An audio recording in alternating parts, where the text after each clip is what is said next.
was to somehow alleviate poverty, or if that was a secondary goal, or how that plays into why you chose IB. I mean, it's a long-term effect, but I think the idea was to expose students who wouldn't otherwise be exposed to an enriching, holistic curriculum that engage them at a deeper level than they were at that time. Yeah, I would agree with that. I don't know that we were necessarily thinking that IB was going to solve the poverty problem that we have in our community, but it was definitely something that was going to provide more opportunities for the students in our community that were living in poverty.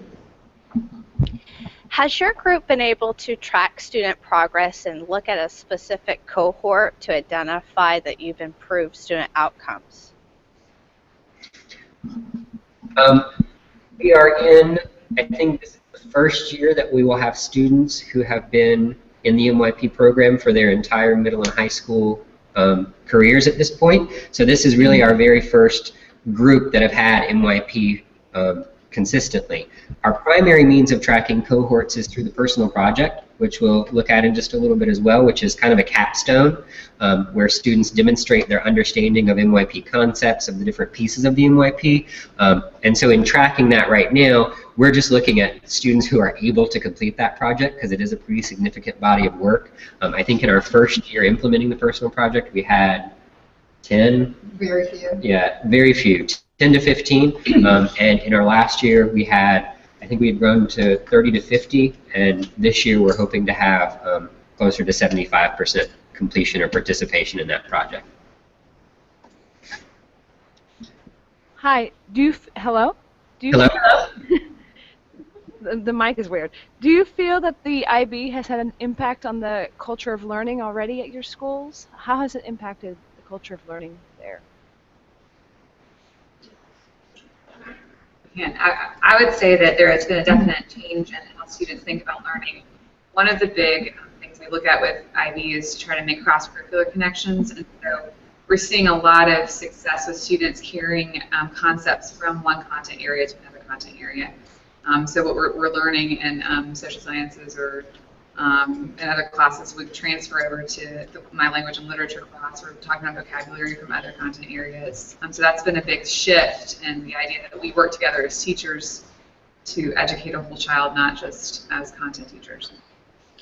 I also think it's affected the culture of instruction in terms of going back to a focus on the concepts and the big ideas and not getting them lost in the particular elements of the curriculum, that you're keeping that back, always going back to those big ideas and big concepts.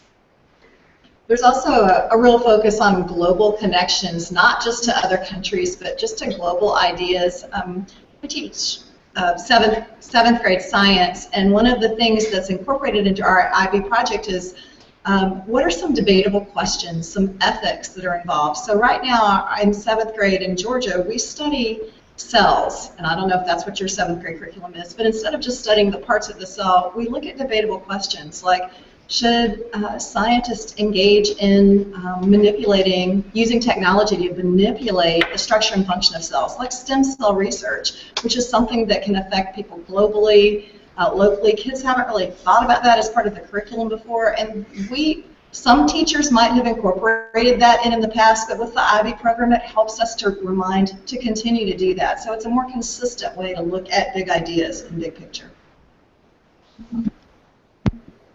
Hey, Chris, do you mind just taking the screen share off so we can see you guys? It might just make it feel a little more like a conversation. Hi.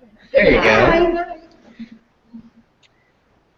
So given where you are now and where we are, what do you wish you knew when you're in the position that we are in? What should we be thinking about?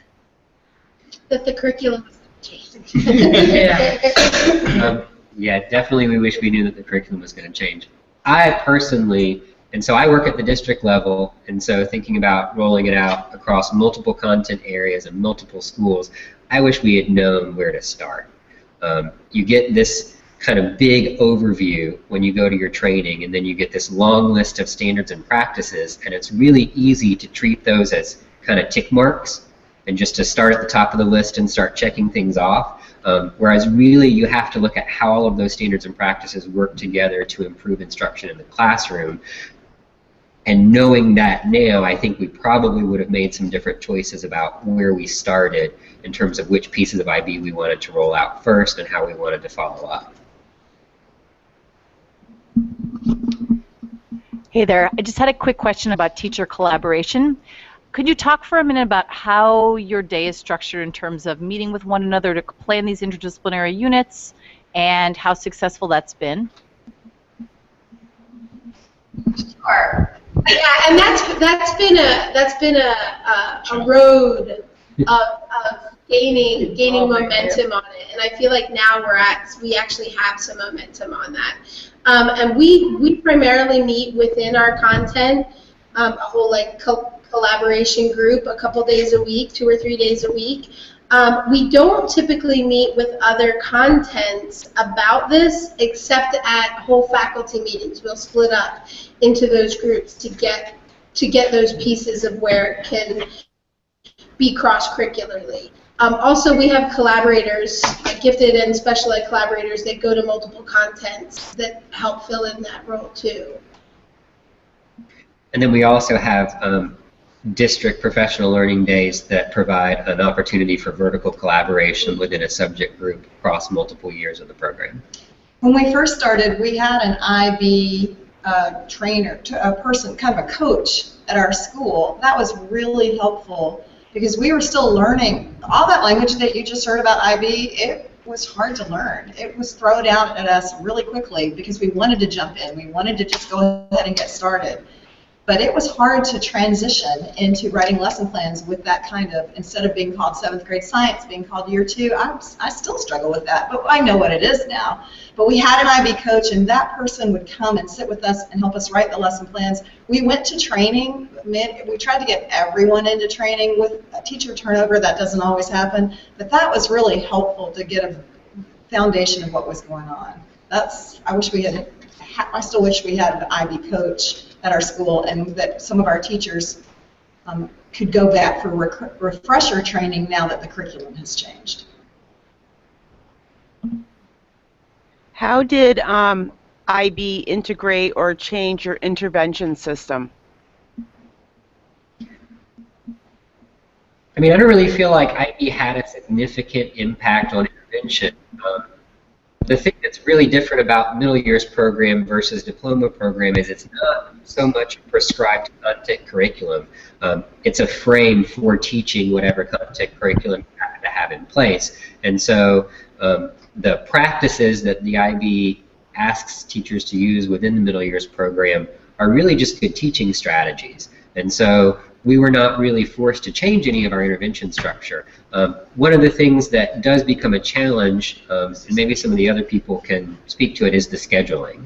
So because there are 8 subject groups that are required, a student who needs intervention, sometimes there is an MYP component that they end up not getting because they need that intervention to stay on track for graduation. And you just need to be able to articulate that clearly to the they from the IB when they come. Because depending on the team who comes to see you, they may be more concerned about those 8 subjects than others. And a lot of it really is about clearly articulating the choices you make with your program and why you've made them. And the IB, the they that we talk about, everyone that we've worked with very few exceptions, have been very accommodating in terms of, we decided to do this because, and they felt like that was perfectly acceptable as long as we were being reflective about it. So hi, I've got 2 quick questions. Well, one quick question, one that may be a little longer. Do all the students in your school participate exclusively in IB curricular courses? Yes. Yes. For years 1 through 3, so 6th, 7th, and 8th grade, all students are in exclusively MYP courses. In 9th and 10th grade, we have a junior ROTC program that is not really within our middle years program. But I believe that's the only course that's not MYP in grades 6 through 10. Okay, great, thank you. Then the other one is, I'm having a much harder time understanding what it looks like in practice in a classroom than I am in understanding the kind of framework of intentions in the IB programs. So if there's anyone there who taught in a classroom today, hopefully in a math classroom, but in any other classroom, and could say like what you did in class, and also kind of how what you did in class, like what part of that came from the IB company and what part of it was developed by you and what part of it came from outside materials. Today we actually did our MYP assessment. We started it as a 2-day assessment performance task in science at year 1. And it didn't come from IB, but we worked as a district team so we collaborated with a science coach and then the whole district team to create assessments that match different significant concepts, or whatever it is, so that you're going through the MYP cycle throughout the assessment. So it doesn't come from the MYP, but we have time in professional learning to create the MYP assessments that use their rubrics. Now the rubrics do come from MYP and how they'll be assessed and which criterion you will assess during that assessment. So this was a design, they had to assess a problem, which was beach erosion, and they had to design a way to create a solution to it.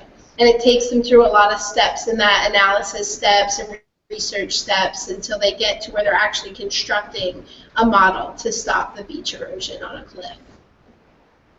To look at a specific math example, and I didn't teach it, so I'm not going to claim that it's my lesson, but I was in a class observing recently, I believe it was an 8th grade class doing Pythagorean theorem. And so I taught 8th grade before I moved into the role I'm in now, and if I were teaching Pythagorean theorem, I start with my triangles, we're going to learn a squared plus b squared equals c squared, we're going to try it out a couple of times, we're going to practice, and maybe I'm going to give them a task where they can apply what they've learned about it. The classroom I observed, they were talking about relationships. They were talking about what does a relationship look like in mathematics, what are some of the relationships in mathematics that we've learned about previously, and today we're going to investigate or inquire into the relationship between the sides of a right triangle.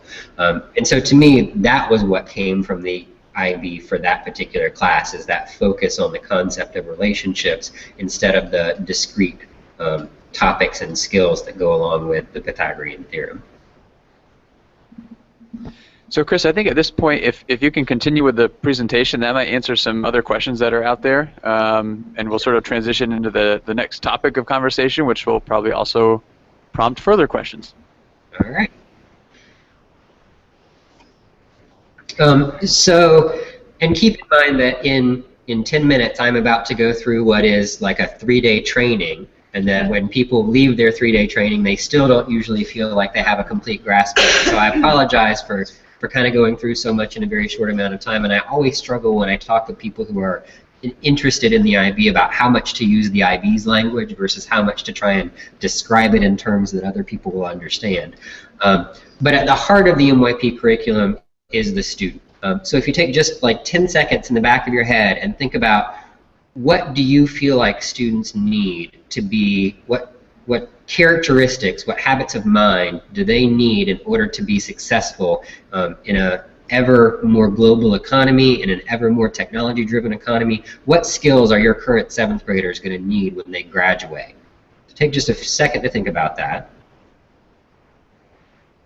And that's really at the heart of what the IB's curriculum is, and that's the learner profile traits. And this is a series of traits that are common across all of the IB programs. So students start learning about these profile traits and teachers start trying to develop these traits in the MYP. It continues through the middle years program and the diploma program. And so when we think about what we want for students, we want our students to be able to inquire into real problems. We want them to be knowledgeable about content. We want them to be able to think in complex ways, to communicate. We want them to be principled in the decisions they make, open-minded about working with other cultures and other ideas, caring for each other. We want them to take academic risks. We want them to be balanced, and we want them to be reflective. And so that kind of serves as the heart of what we're trying to develop. That's the end goal that we're looking for when we're thinking about teaching in an IB classroom. We do that through teaching 8 subject groups. These 8 groups are prescribed. Language and literature is what we typically think about as English. Language acquisition is foreign language. We offer Spanish and French, but there are a number of languages to choose from that the IB considers acceptable language acquisition courses. Individuals and Societies is what you would typically think about as a history class or a social studies class. It also includes geography, economics, government, or civics. The arts, which include both performing and visual arts, mathematics, which is self-explanatory, sciences, physical and health education, as well as design. Design is very open-ended, and it's about students designing solutions to complex problems. We have a career technical and agricultural education program, and we laid that design course on top of those courses, but there are lots of options in terms of design courses that you can choose from. All 8 subject groups are considered equal in the eyes of the IB. This is one of the hardest thing, I think, for Western schools to kind of wrap their heads around, is that traditionally we think about English and math as being what's important in schools, and if there's time left, we'll do a little bit of science, and if we can squeeze out a little more time, maybe we'll do some social studies, and everything else is just extra. The IB really does consider all 8 to be integral to developing the whole child.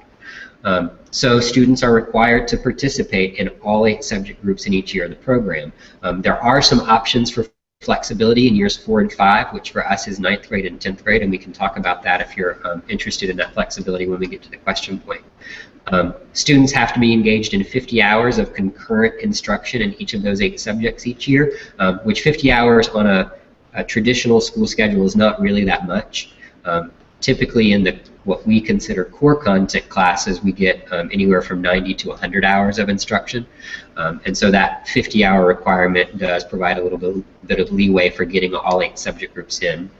And then each of those subject groups has subject-specific sets of aims and objectives, but those aims and objectives are really general enough that you can lay them on top of any other required content curriculum that you might have from your state.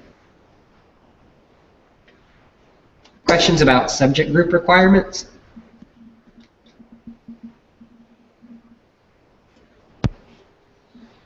Can you just talk a little bit more about what you mean when you're saying concurrent? So the IB expects concurrency of learning. So if I'm engaged in a design class, they want me to be continually engaged in design class from the beginning of the year to the end of the year and pick up the next year learning about design as well. What the concurrency is really meant to be, in my opinion, and here I'm editorializing, it's prescriptive against doing semester 1, we're going to do our design class, and then semester 2, you're going to do PE. They want students to be engaged in all of those subjects throughout the year. That was particularly challenging for us because I think when we started, we were on a 6-period day. We moved to a 7th-period day. We moved back to a 4-period day. And so we have gone through multiple iterations of a rotating block schedule. We've also had some incarnations of an A-day, B-day connection schedule in order to maintain that concurrency of learning. Connections are our electives, what we consider electives. Do you call them that? Sorry, yeah, connections would be our electives classes, the design class, the language class, physical and health education, and arts classes. Does that answer that question? Yeah, I think so. This has to do with the progression of the schools. So students are in MYP. What's it look like when they come without having PYP? That's a struggle for year 1, particularly. They don't come in having some of that background and understanding the language of what MYP is, even what IB is, the learner profile, and just the constructs of the way that the curriculum is kind of put together. So that's something we have to spend a lot of time in year 1 teaching, and that would definitely be a growth area, in my opinion, is to have PYP. The other challenge is the language acquisition course. So students start in 6th grade learning a foreign language, having had 0 experience with a foreign language before, whereas with a PYP feeder program, they've had 4 years of language exposure before they start your MYP program. So we know on our end that part of the process is at the beginning taking the curriculum and the courses that are already in the school and kind of melding that with the IB. Did you guys have any sacrifices that you made as far as taking certain courses out or having to add certain courses in, or any other kind of shortcomings that came because of that? Yeah, we took out our business education class out of the middle school so that we could implement foreign language for every student grades. I think that's the only one that we took out. That was really the biggest sacrifice, is in order to get the time for the language acquisition, the foreign language course, of our career technical offerings. We did also sacrifice connections every day. So they then went, it became an A-B schedule for connections, where it used to be every day. So students have more subject groups now that they're engaged in study, but fewer hours. At the middle school, yeah. So I didn't in your arts hear you mention music. Mm-hmm. Yes, music is considered a performing art. Or performing arts. So we have band and orchestra and chorus. You could even dance. At the high school, we have dance. We have drama. Drama. Mm-hmm. Yeah. Visual arts, performing arts, band, orchestra, etc., etc. The nice thing about that is that being an IB school, those are things that probably will never get cut because we are an IB school, and that's one of the equal importance. And so for people and parents and families that believe in the arts and are seeing it pushed aside for other things, it's not going to be. I have a question about the IB rubrics that you talked about using from IB.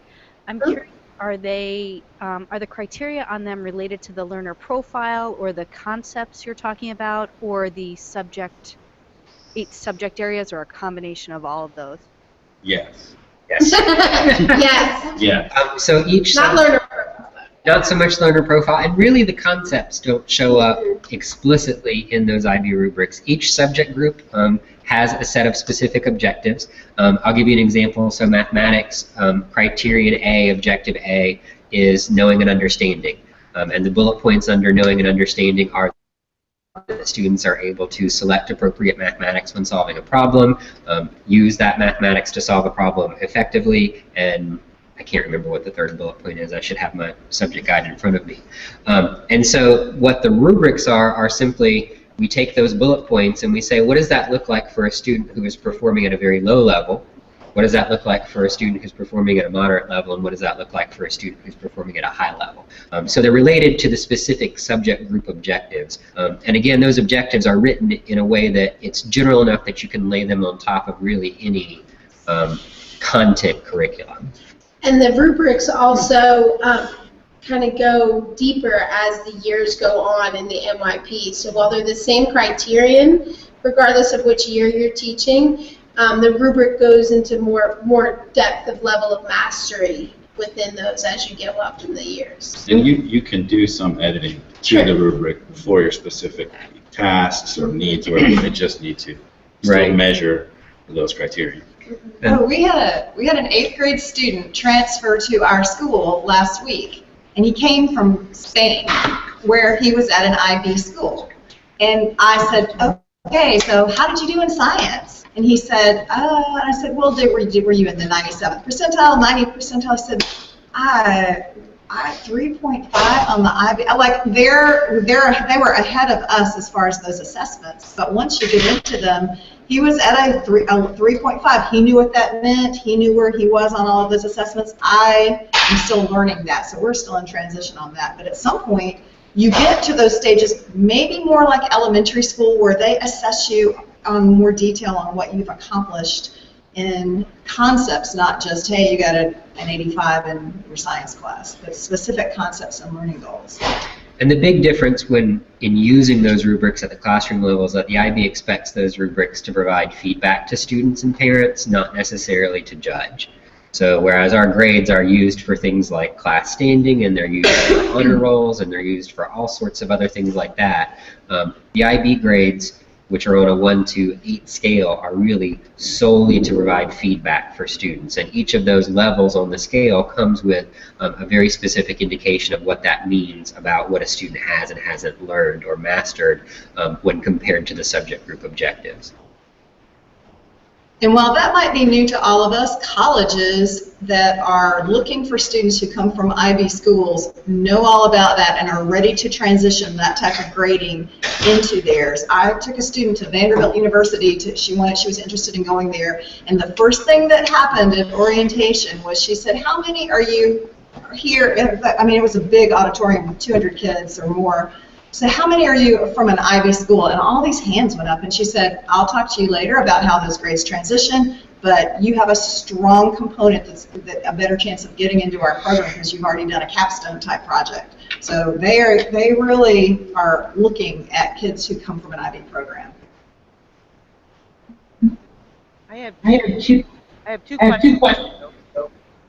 The first one is, if all kids need to participate in visual, performing arts, and world language, how do you do that with students that have special ed services and need the interventions that aren't in special ed? How do they fit into that schedule?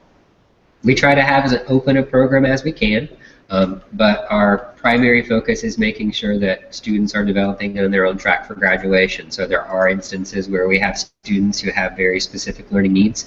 One of the things you'll do as part of your candidacy, if you choose to move forward, is develop a special education needs policy.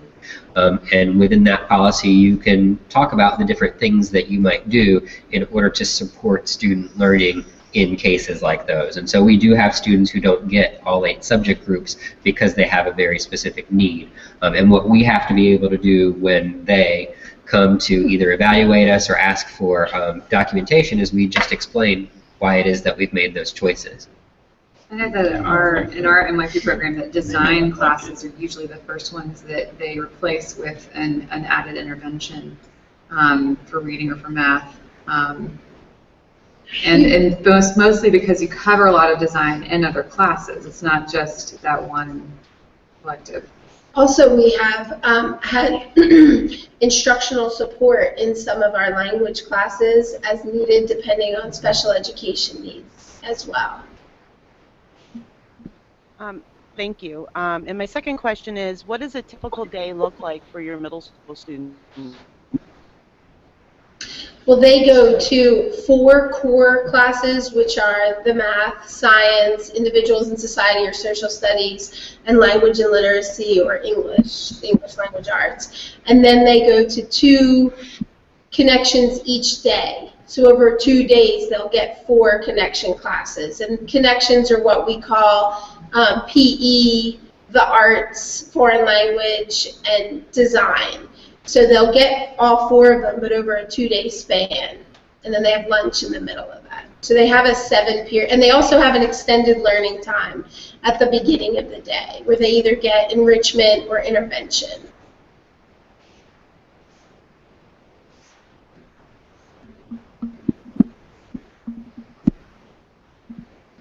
So you folks had mentioned that one of your goals was to sort of globalize your curriculum and also put an emphasis on arts and design technology. And now being in the fruiting stages, or at least the beginning fruiting stages in this IB journey, do you see that you could have done that any other way? Or do you see that IB was a way that has made this just perfect for you? Or like, because for me, I see schools doing this in all kinds of ways, IB just being one of them. So if you could comment on that, that'd be great. It makes the people who make the money decisions make a long-term commitment to something. And so in order to make those sort of changes and have them stay in effect for X amount of years, 5 usually at a minimum, I think it serves those purposes very well.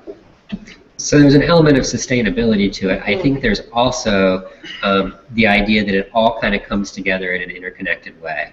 So yes, we could have, and we have lots of really excellent resources for the arts in our community, and we could have called on those in kind of one-off situations to develop that program, but it wouldn't have been connected to all of the other things we are doing.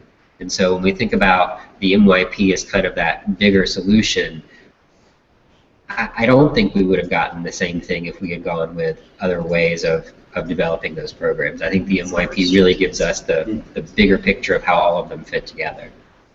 And it really is an umbrella that's open enough for the schools to still maintain individuality with the particular populations that feed into each of them.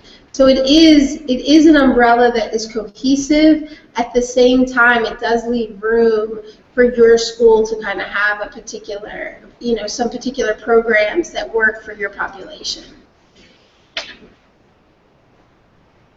When you were talking about the schedule a few moments ago, what is the length of time for each class?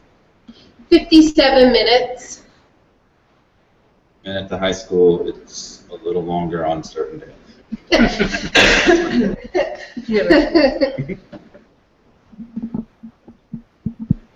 Can you talk a little more about the community project and the individual project? We are still in the development phase of the community project. It was one of the curricular changes that we referred to earlier. So we're really just in pilot phase, so I hate to talk about that like I've got experience with it, because I don't really. But to just describe what it is, it's a individual or group project where students are expected to take something that they've learned in one of their subject groups and apply it to solving a community need, to addressing a community need. And that community might be their school, it might be their classroom, it might be their grade level, or it might be bigger and be their community neighborhood, it might be their city, it might be, there's a lot of leeway for defining what that community is. And those projects can range anywhere from as small as a recycling effort to as big as creating a safe space for an endangered species in your community. So there really is a continuum that students can work on for the community project. The personal project, which is the Year 5 capstone project, is really a much bigger endeavor. It has its own set of objectives and criteria that students are expected to engage in. Students are expected to do most of the work outside of the core content areas. It's prohibited by the IB from being used as a grade in any one subject group. And basically what students do is they identify an area of personal interest or personal talent, and they choose a project that demonstrates that personal interest or that personal talent, and it might be a service or it might be a product, and they carry out that project over the course of anywhere from 3 to 8 months. They document their process in a process journal. They are required to do research to inform the project that they do, and then they have an opportunity to present those projects at the end of the year as part of a personal project exhibition. One thing that has changed significantly about the personal project as part of the curriculum changes is the fact that now are required to have the personal project moderated. And moderated is simply a word that means we send it off to Cardiff, Wales, and we let the IB look at them. And so this is the first year that we've had to do that for each and every MYP candidate. And so this is the first year that we'll get feedback on not just how our students are doing within our community, but how our students are able to complete that project when compared to the world. In your unit planning and lesson planning, how do you balance the key concept, related concept, and global context with standards? For my 7th grade, year 2, we have a curriculum map that's put out by the district, and we fill it in. So one of the first things that we do is we look at the standards, and like the one, again, we're on cells right now, so that's all in my head. But our standard is on setting the structure of a cell, but our IB section is systems. Like, how do you compare systems, and how do systems affect your life? So we intentionally list those things, and we use the IB book guide as a way to do that. But our district helps us set those up so that new teachers can come in and go, okay, here's our standard, and here's how it relates to IB, and here are some suggestions on how to tie those together. And I think a lot of those lesson plans are done in the summer with committees that come together and intentionally do that. Yeah, when she says the district, that's a team of teachers that get together from each of the schools and plan over the summer and on professional learning days, and then re-deliver it back to the whole team, the district team. And as a language and literature teacher who has done some of that planning, we start out by looking at some of the key concepts and the areas, I was just looking at related concepps, things that we want to cover for the whole unit. And then we look at, okay, what standards are our students going to use to show that they understand, that they can produce those concepts. So we make sure that we've covered all of the standards throughout the year where they fit under the umbrella of the bigger unit and the theme that we have for that unit. And yeah, that's a big part of the we call ourselves the design team. So that's a big part of what we do is look at the criteria and decide as a team which standards and which units they would fit best to assess those in. So that's how that's kind of decided. And I think the important thing to keep in mind is that it's not that we're going to do 10 minutes on our key concept and now we're going to do our content for the day. It's really an integrated approach. And that's why we spend the time and effort and money that it costs to bring the teachers in over the summer, because there's just not really the time in the day to do that conscientious planning to integrate the concepts with the content during all of the other things that go on in a teacher's life. And so it's important to provide some really protected time where they can really think about just the planning process and just how those concepts and contexts and approaches to learning align with the content that they're going to teach. So Chris, I think we have a little bit more to share. Maybe we can get into the next section of the presentation and turn it over to questions specific to that section, but also any other questions that are sort of lingering out there related to anything else you've shared. Sure. So we've kind of talked about this a little bit, so I'm going to go a little bit quickly. When we think about how those subject groups are taught, what we're really thinking about is the difference between a two-dimensional and a three-dimensional curriculum. So the traditional way that we teach is we have a set of skills that we want students to acquire, we have a set of facts that we want them to remember, and if they remember those facts and can apply those skills come the end of the unit, then we're really pretty happy. What the IB curricular framework looks like is that we use those facts and skills not as an end to themselves, but to develop an understanding of concepts. And that through those concepts, we develop the ability to generalize and come up with principles that are transferable across situations, across contexts, and across disciplines. The hard thing for me when I go through that spiel, and I do it a lot, is that I feel like I'm speaking mumbo-jumbo. So here's what it looks like in a really specific context. And I like to choose this unit because in 8th grade we ask our students to learn nothing but Georgia history, and in my mind that's such a very specific thing to learn about that it's a really great way of showing how putting the IB conceptual lens on top of the content allows you to take something that's really that specific and make it global. So in Unit 1, Georgia's government and state revenue, students learn about Georgia's Constitution, and there are some specific facts and skills that they learn about Georgia's Constitution, and then they learn Georgia's branches of government. I'll be honest with you, I learned the exact same thing and had the exact same course in 8th grade because I've been in Georgia all of my life, and I probably would not pass a test on all of those facts and skills.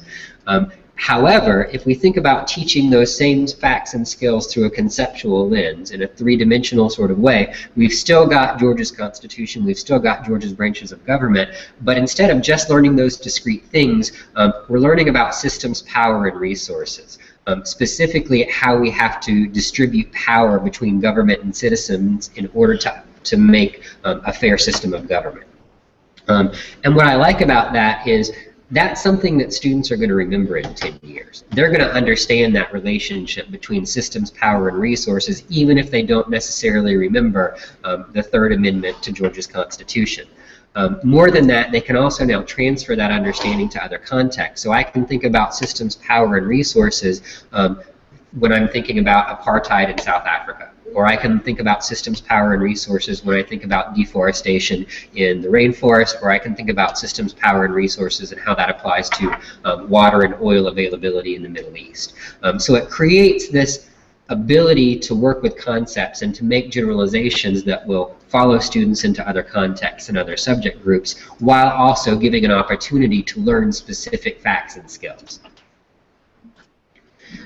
Those concepts in the IB are prescribed. So there are 16 what the IB calls key concepts, and these key concepts are really built to drive the connections that we want students to make. The IB doesn't say you have to stick with these 16 key concepts. You can add additional concepts as you wish. We haven't gotten to the point necessarily where we're comfortable enough with the 16 that we have that we're ready to add our own. In addition, those concepts are subject specific. So in language and literature, we focus on the concepts of communication, connections, creativity, and perspective. In mathematics, we look specifically at form, logic, and relationships. And again, those aren't prescribed saying you can't choose other concepts. What the IB says that in mathematics, students should be exposed to the concepts of form, logic, and relationships, although they might also be exposed to other concepts. Do you want me to keep going and then get all questions at the very end? Is that what you were saying, Patrick? Yeah, I think that probably makes the most sense just given the time that we have. Okay. So some additional parts of teaching and learning in the MYP are global contexts. These are supposed to explain to students why they're learning what they're learning.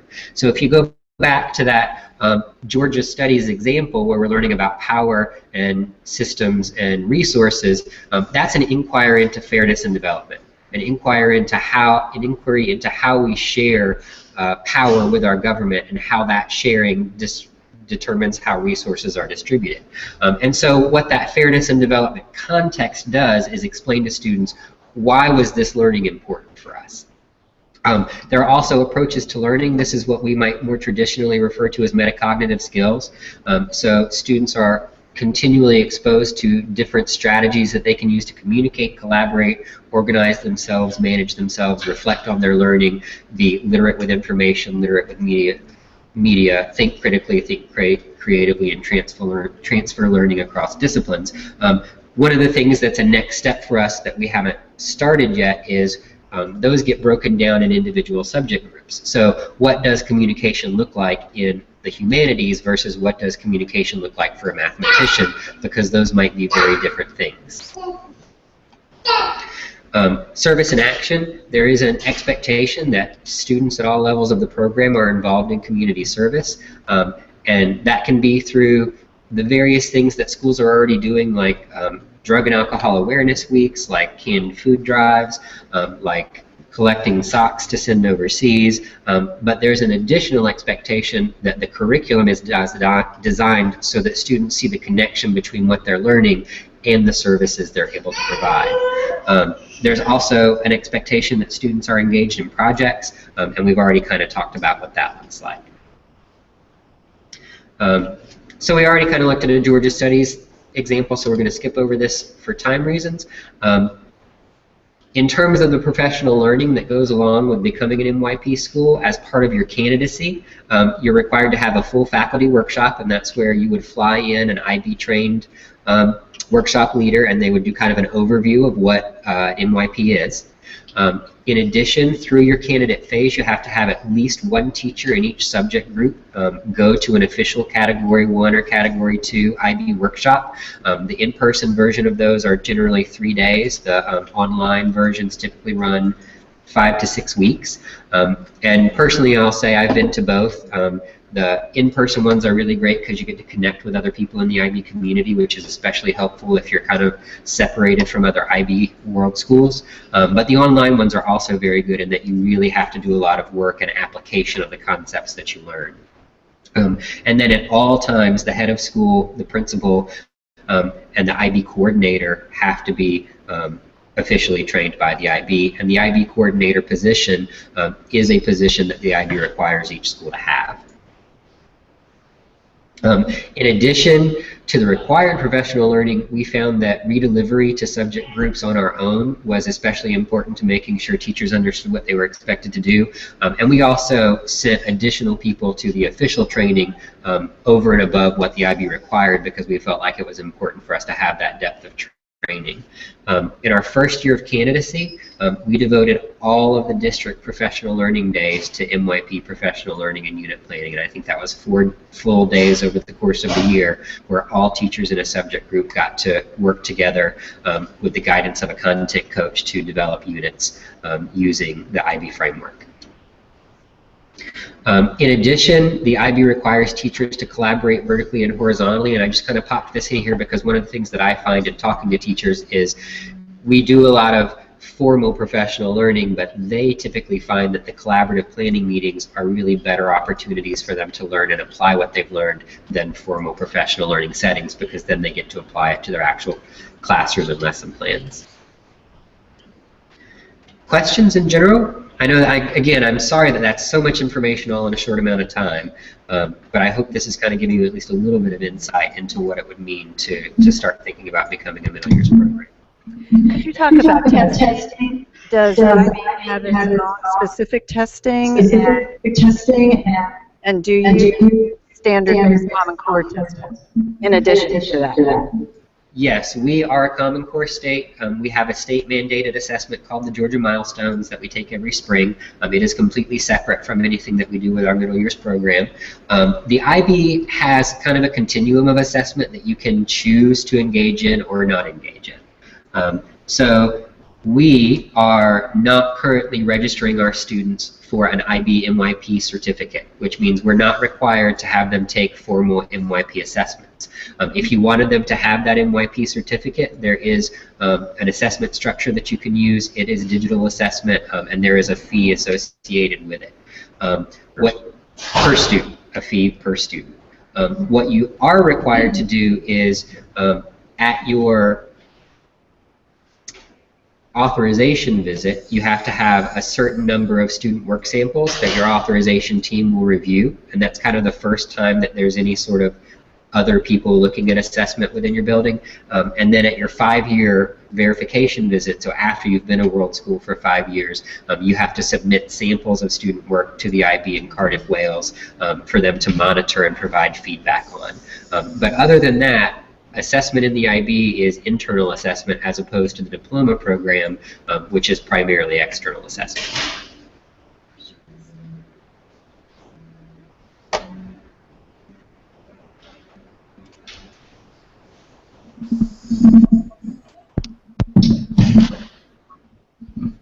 Something we learned about in a presentation just beforehand was that there's an emotional, social learning component to the program, and I'm wondering if you assess that and how you assess that. I'm assuming they're probably referring to self-management component of approaches to learning, as well as some things like academic honesty that get rolled into different content areas. Right now we are not assessing those. In PYP. Oh, it's assessed in PYP, I'm being told. Not MYP, but it is assessed in the primary years program. So while we are working towards a place where we can scope and sequence some of those effective learning pieces, we're not at a place where we've done it yet. So I know that any change in education is a scary experience, so I was curious about what sort of opportunities that you created, either via the IB coaches or your own district, to sort of help foster a community with the capacity for this type of change? Threats and violence. We started actually a couple years before even that 2011, 2012, it was the 2009, 2010 school year, with groups of teachers visiting, just going the district, having buses and taking us to different IB schools and really seeing how it was in practice in other schools, and then coming back and discussing pros and cons and things like that. That would be, I think, the first way. Yeah, and all types of schools, not just the kind of schools that are demographically similar to ours. And I think I was very actually interested that I feel like I learned more about what we could do in our own programs with the kind of school that I didn't think that would be like our school. So we saw a very upscale private school, and I was like, whoa, that was far more interesting to me. So go look at schools. So that was our first step, is looking at a lot of other schools, looking at a lot of other examples, and then just getting also a small group of us trained initially and coming back and re-delivering that and what that was to other people, and just really through training. The district really spent a lot of time, especially in those first few years, trying to get people trained and get that re-delivered back, and then keep retraining more people. And again, I keep going back to the fact that in that very first year of candidacy, really everything that we did was geared towards IB, which became a challenge in later years when we started having to add layers of other things. But in that first year of candidacy, all professional learning, all additional work, everything was focused on IB that year. One thing that I remember was that we were asked the first year that we were trying the program on for size, they said, okay, we would like for you to submit some IB lesson plans. And we'd gone to, I was one of the teachers that went to the training the summer before, but still to sit down, and I tried to write one on my own. But I was very much in that, I felt like a first-year teacher again. And so that first year we had these lofty goals, and we were going to do one for every unit, or at least 4 for the year. And the district encouraged that, thinking, yes, let's do that. And the IB folks said, you know, you don't have to do 4, you can just do 2. And we were glad they told us that, because it really was a nice, slow transition. So you're right, change can be hard, just the sake of change. And that was one thing that we could transition, and they were patient with us and said, don't take on too much. Little steps are fine, and we just want to see that you're working towards that. And that was very encouraging. It also helped that all the schools, that all the middle schools and both high schools were doing it. So it was kind of like, this is, you know, everybody was in the same boat and everybody was helping out. I think one of the other things, and it may go under what we wish we had known, but your very first authorization visit is really more of a test of good faith. You have this long list of standards and practices that they're telling you, here's what we want you to implement, but you really just have to show that you're moving towards that, and that you've chosen some things to really focus on, either as a school or as a district. And so I think, to echo what Peggy said, like the idea that there is a lot of room for us to learn how to do this. There's a lot of room for us to try and maybe even fail at it the first few times before we're really expected to be able to work with it in a big way.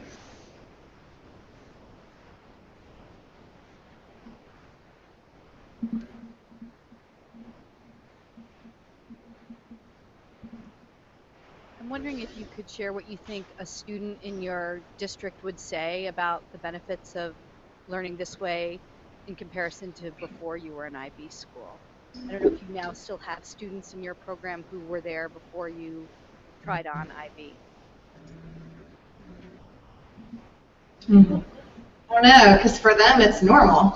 Yeah, and I don't know that it's noticeable for them in terms of that's all they've ever Especially done. since there's a sharp transition, like they come from elementary straight into MYP. So they now our students just know that as the norm for their middle years. Part of what middle school is to them. French and Spanish now.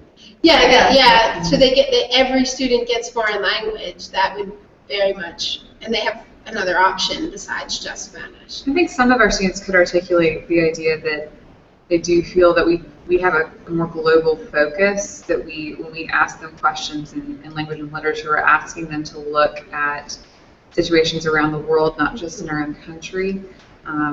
But like you did say, like that's become the norm now. So for most of our students, they don't realize that there's anything different.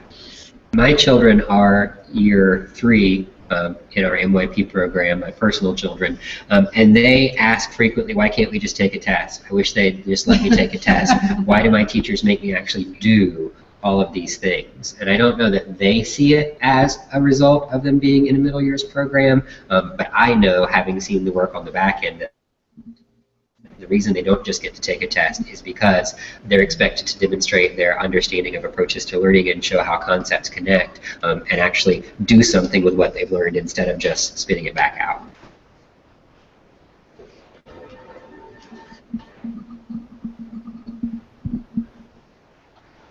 As part of the IB, the students look at a learner profile, or at least we're kind of introduced to the different things that IB looks for in a learner and their overall learner profile.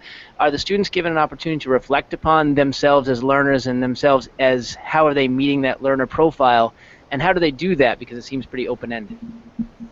Yes, they do, and we do. I guess there's a variety of ways at different schools. So, I mean, today, like since we're doing the IB tasking, that's one thing we do is our starter, our activator, is about assessing which one of the traits in the learner profile that they're needing to work most on to complete the task, and which ones would be the most, which traits would be the most beneficial in that profile. But then also we have a weekly advisement program where we spend a lot of time developing their understanding of themselves as a learner in the learner profile, as well as what those traits are in the learner profile. No, No, except that sometimes sometimes I don't give them a choice of what they are. I'll say today we're going to be good communicators, and here's how we're going to be doing that. And so I say that's our learner profile for the day. It's on the board. It's in their presentation. That some of the things that they're. And then other times, I'm sure there are more oftentimes people that will say, okay, and we have posted in the classrooms the different learner profiles so that they're kind of up on the wall. They can see what they are, and we have. The posters are clever. They're not just you're a risk taker. They're sometimes pictures of superheroes, or they're pictures of real heroes, or they're pictures of kids. And one year we had pictures of each other. Yeah, and what our traits were. I mean, we're supposed to be all of the traits, but what were the ones that we like to work on or challenge or identify with? So they're kind of part of the background of all of the classrooms, and then they are brought to the focus within a lesson. Either intentionally by the teacher or with a particular one, or they're given a choice to think of it from a different perspective. For example, in Individuals and Societies and in Language and Literature in Year 3, we asked them to look at historical figures and or literary figures as people who represent those different traits from the learner profile. So we use them as an analysis tool as well so that they can kind of see where they fit in that bigger picture. I encourage teachers to give feedback through the lens of the learner profiles. So I saw how you were being a good risk taker today when you joined that group that you might not have joined before, or I appreciate how you were a clear communicator when you came to me with that problem in your homework last night. Just a quick question. Well, actually two, but you did talk a little bit about you have an advisory system. Okay, and could you just in like 2 or 3 minutes explain that? And I'm also very curious as to the homework load, especially at the your 7th and 8th grade level. We have a weekly advisory with a small group of students, about 10 to 17 students, depending on who you are and who your group is, where we work on self-efficacy and understanding your own data and planning for goals and setting a course to accomplish those goals, as well as how to be better community service minded, how to be better part of a community as a school and in our city in general. What else?